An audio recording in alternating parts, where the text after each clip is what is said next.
5-car sensors and their impact on fuel efficiency. Oxygen sensor.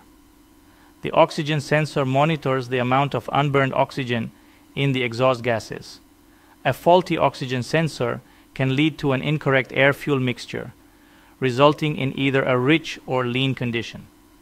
Both scenarios can significantly impact fuel efficiency. Mass airflow, MAF. Sensor. The MAF sensor measures the amount of air entering the engine.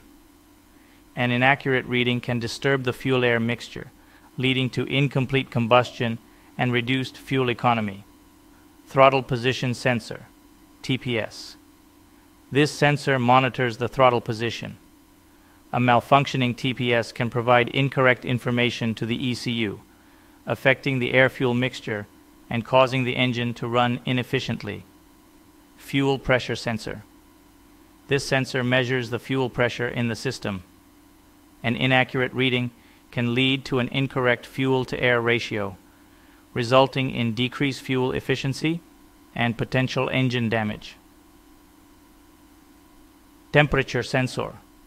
The engine temperature sensor monitors the coolant temperature. An incorrect reading can affect the engine's combustion process, leading to suboptimal fuel efficiency and potential engine damage.